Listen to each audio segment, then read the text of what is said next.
an endangered species due to logging and deforestation along the east coast of Australia. Believe it or not, right along the east coast, from Brisbane to Tasmania down through Victoria, we have logged a good 70% of forests right along the eastern coast of Australia.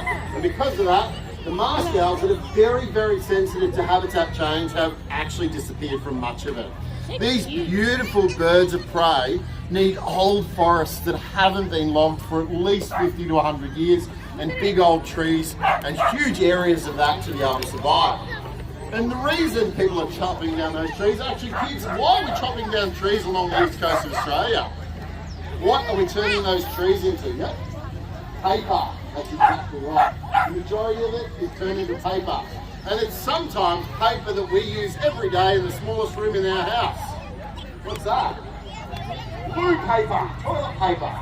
We're literally flushing the homes of endangered species down the toilet. Isn't that absolutely insane?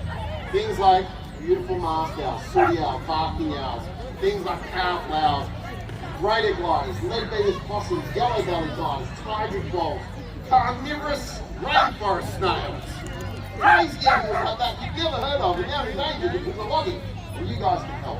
How cool is this? Little things that we do at home every day can change the future for some of these animals.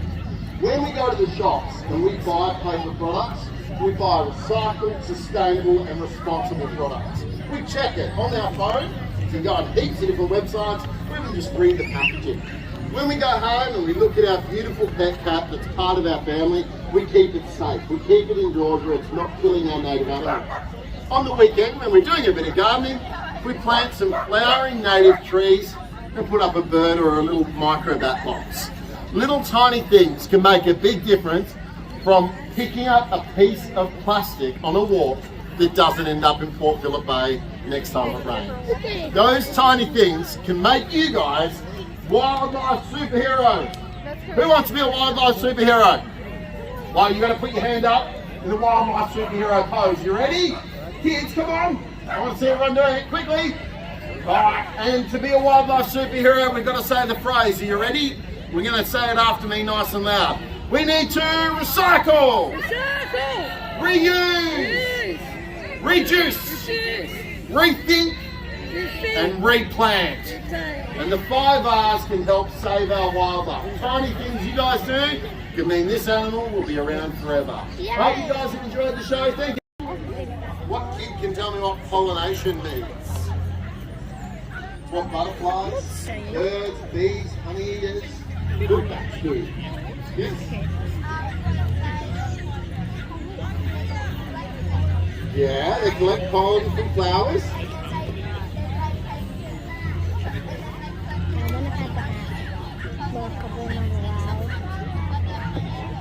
That's exactly right. They collect pollen from flowers. They take the pollen from one flower to another flower, which fertilizes the second flower, and that flower then turns into a seed, which our plants grow from. Our bush, our forests, our food, everything we need to survive, because plants are pretty much everything we need to survive. This animal, believe it or not, during September to March pollinates 40% of eucalypts between Brisbane and Adelaide, especially between Brisbane and Melbourne. These guys are essential, absolutely essential to the forests of the east coast of Australia. Yet, fruit bats are still a persecuted species that people hate. They think they're horrible, nasty animals, that they're full of disease, and that's not actually completely true. Now, some of that is a little bit true, which means that we can never touch a fruit bat in the wild, because fruit bats can carry a disease called lyssavirus, which is lethal to humans if you contract it. 0.1 to 5.5% of fruit bats carry lyssavirus. They die within 6 weeks of getting it themselves, and if you get bitten or scratched by a bat with lyssavirus, there is no cure and you will die from that. So it's pretty horrible. You don't want to touch a bat in the wild. He's not a wild bat. He's my pet. He likes to cuddle. He's about a snuggle bat, this one. So he hasn't got any lyssavirus, he's got cuddle virus. He needs cuddles to survive. So Bruce the fruit bat here, by the way, his full name is Bruce Wayne because he is a superhero. He's pollinating all our trees. Yera is Australian, so that's what it's all looking at. So cute. This is a purebred dingo, not a wholemeal one. Not a bad dad joke for you guys. And he is he's not a dog though. He looks like a dog. Often acts like a dog. And he does many things that make you think that he's more like a This guy here has no recall. And I don't know a dingo that does. A recall is when you call your dog and it comes back to you. If I call, Yera gets off lead and I call him, he'll look at me and go, ha ha, keep running. And that's pretty much what he's going to do every single time. Dingoes are an Australian wolf. There are subspecies of canine related to dogs, coyotes and wolves, but are not the same animal. And they can interbreed with dogs, just like wolves can with dogs in America and other parts of the world. Dingoes are very different to dogs though, and I'm going to show you how. What I might do, come here, stick him up here. Oh, good boy. Sit. Sit. Sit. Sit. Oh, there we go. Good dog. Well, you're not a dog, are you? That's why he didn't listen to me. Alright, so Yera here is very different physically, behaviourally, and also mentally to dogs and other canines. Firstly, these guys are much more flexible. So your dingo can move its head and look down its own spine. Please don't try that with your little sausage dogs here today, because all you'll have is a cramped skin, alright? You'll hear a little snap, no more sausage dog. No, don't do that. So these guys here, you can't, kids, don't go home and go, I saw this with a dingo, and turn your dog's head around its back. It won't work and you'll hurt your pet. Alright? Whereas Yera here is very, very, very flexible. This guy here does not bark. He can't bark. He makes every other noise under the sun, trust me, and sometimes they're the most ridiculous noises you've ever heard. Squealing, whining, all kinds of little dingo noises, but he doesn't actually bark. And they do love to howl, especially at 6 o'clock every morning, and especially on Sundays. These guys here also breed once a year. They have a single breeding season, unlike other dogs. So he's a pretty cool little creature. Now you might be going, well, he's white, that's really weird.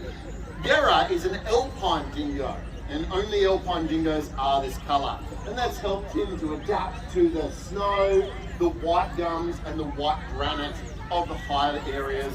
They're going to squeeze the life out of it. And this is a really good example of that. Right, so stop laughing, because you're being squeezed to death. So we need you to be an actress now and go, ah! Oh, that was really good. I don't know if that was a real scream or not. Okay. Right, look like you're dying. There we go. So they squeeze their prey to death. Can I get a big round of applause for my helpers? Good job, everyone. And spin. There we go. Now, this is not the biggest snake in Australia. Scrub pythons can actually grow to 2 to 3 times this size. And we actually saw one up in Cairns eating a full-grown wallaby, which was about waist height for me. So that's a big meal for a big snake. We don't have any snakes in Australia that eat people. Over in Southeast Asia, the reticulated python might eat someone every couple of years, so they do get pretty big. Let's get out something in the wild that sometimes does eat people though. Her name is Fluffy. The wild freshwater crocodiles don't, the saltwater crocodiles do though. Oh, she's getting excited. She can see lots of finger food. She can see a small snack over there. She's going to take his little jacket off first. Ah, we wouldn't do that. Alright, here you go guys, have a pat. Bring Fluffy around now. Be careful. Something dangerous about Fluffy, you do have to worry about her cage. She's got a really bad case of the tail tickles!